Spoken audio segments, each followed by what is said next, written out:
नमस्कार। भारत के इतिहास में ना एक ऐसा सूरज भी है जो कभी डूबा ही नहीं। आज हम उसी अजेय योद्धा की कहानी को जानेंगे जो स्वाभिमान, स्वतंत्रता और कर्तव्य का एक अमर प्रतीक है। नाम है महाराणा प्रताप। एक सवाल ये है कि जब लगभग पूरा हिंदुस्तान एक बहुत बड़े साम्राज्य के सामने सिर झुका रहा था, तो आखिर ऐसा क्या था कि एक राजा अकेला खड़ा रहा? बस यही सवाल हमें महाराणा प्रताप के उस असाधारण जीवन के बिल्कुल केंद्र में ले जाता है। तो चलिए जरा उस दौर में चलते हैं। 16वीं सदी का भारत। ये वो दौर था जब मुगल सम्राट अकबर का साम्राज्य अपने चरम पर था। आमेर, जोधपुर, बीकानेर, एक एक करके बड़े बड़े राजपूत राज्यों ने मुगलों की अधीनता मान ली थी।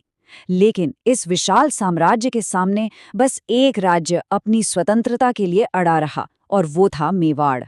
और मेवाड़ के इसी जबरदस्त इच्छा शक्ति के जो केंद्र में थे ना, वो थे एक व्यक्ति जिनका नाम इतिहास में हमेशा के लिए अमर हो गया, महाराणा प्रताप। तो आइए उनके इसी संकल्प की कहानी को और गहराई से समझते हैं। तो आखिर कौन थे महाराणा प्रताप? देखिए, उनका पूरा नाम था महाराणा प्रताप सिंह सिसोदिया। जन्म हुआ 9 मई 1540 को कुंभलगढ़ के किले में। वो महाराणा उदय सिंह द्वितीय और महारानी जयवंता कंवर के बेटे थे। 1572 में उनका राज्याभिषेक हुआ और बस यहीं से मेवाड़ के स्वाभिमान का एक बिल्कुल नया अध्याय शुरू हुआ। उनकी माँ जयवंता कंवर ने उन्हें एक सीख दी थी जो उनके जीवन का मूल मंत्र बन गई। राजपूत का जीवन सम्मान के लिए होता है, सत्ता के लिए नहीं। यह सिर्फ एक वाक्य नहीं था, ये वो नींव थी जिसने प्रताप के पूरे जीवन को, उनके हर एक फैसले को एक दिशा दी। अच्छा, अकबर एक बहुत चतुर सम्राट था। उसने सीधे युद्ध नहीं किया, पहले कूटनीति का हर रास्ता आजमाया। 1-2 बार नहीं, पूरे 6 बार शांति प्रस्ताव भेजे गए। मान सिंह और टोडरमल जैसे अपने सबसे काबिल दूतों को भेजा, लेकिन हर बार हर प्रस्ताव का सिर्फ एक ही जवाब मिला, नामंजूर। और प्रताप का जवाब क्या था? उन्होंने साफ कहा, मेवाड़ का राजा केवल ईश्वर के अधीन होता है, किसी बादशाह के नहीं।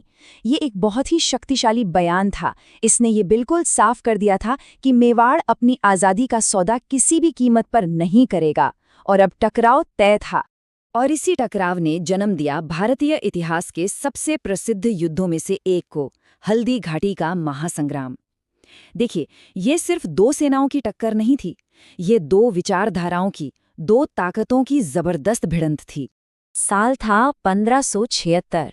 हल्दी घाटी का मैदान, 2 सेनाएं आमने सामने। एक तरफ महाराणा प्रताप के नेतृत्व में मेवाड़ की सेना और दूसरी तरफ अकबर की विशाल मुगल सेना, जिसकी कमान संभाल रहे थे आमेर के राजा मान सिंह।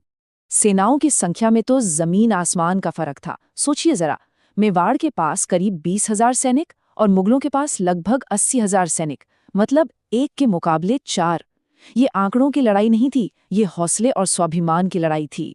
और आपको पता है, इतनी बड़ी असमानता के बावजूद ये भयानक युद्ध सिर्फ 4 घंटे चला। लेकिन उन 4 घंटों में हमेशा के लिए इतिहास लिख दिया गया। इसी युद्ध में एक और नायक सामने आया, चेतक। जब महाराणा प्रताप बुरी तरह घायल हो गए, तो उनके वफादार घोड़े चेतक ने अपनी जान की परवाह नहीं की। उसने एक 26 फीट चौड़े नाले के ऊपर से छलांग लगाई और अपने स्वामी को सुरक्षित जगह पहुंचाया।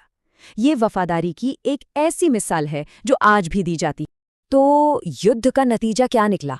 सच कहें तो रणनीतिक रूप से ये अनिर्णायक रहा। क्यों? क्योंकि मुगलों का असली मकसद था महाराणा प्रताप को पकड़ना या मारना, और वो इसमें पूरी तरह से नाकाम रहे। प्रताप जिंदा थे और मेवाड़ का संघर्ष भी जिंदा था। हल्दी घाटी के बाद का जो समय था वो शायद और भी ज्यादा कठिन था। ये युद्ध के मैदान से दूर जंगलों में धैर्य और हिम्मत की परीक्षा का समय था। ये एक राजा के वनवास की कहानी है। महाराणा ने मेवाड़ के जंगलों को ही अपना घर बना लिया। उनके परिवार ने ऐसी ऐसी मुश्किलें झेलीं जिसकी हम कल्पना भी नहीं कर सकते। कहा जाता है कि उन्हें घास की रोटियां खाकर गुजारा करना पड़ा।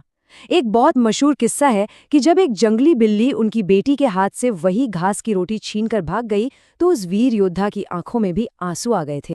ऐसी ही निराशा के पलों में एक उम्मीद की किरण बनकर आए भामाशाह। वो प्रताप के बचपन के दोस्त थे, सेनापति थे और सबसे बड़े समर्थक थे। उन्हें मेवाड़ का चाणक्य भी कहा जाता है। भामाशाह ने अपनी सारी निजी संपत्ति, जिसमें 20,000 सोने की मुद्राएं और लाखों रुपए शामिल थे, सब कुछ महाराणा के कदमों में रख दिया, सिर्फ इसलिए ताकि मेवाड़ की सेना को फिर से खड़ा किया जा सके। ये त्याग का एक अविश्वसनीय उदाहरण था।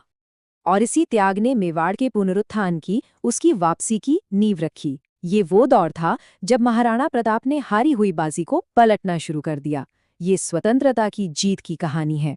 1585 के बाद किस्मत ने भी साथ दिया। अकबर उत्तर पश्चिम सीमा पर बुरी तरह उलझ गया और महाराणा प्रताप ने इस मौके का पूरा फायदा उठाया।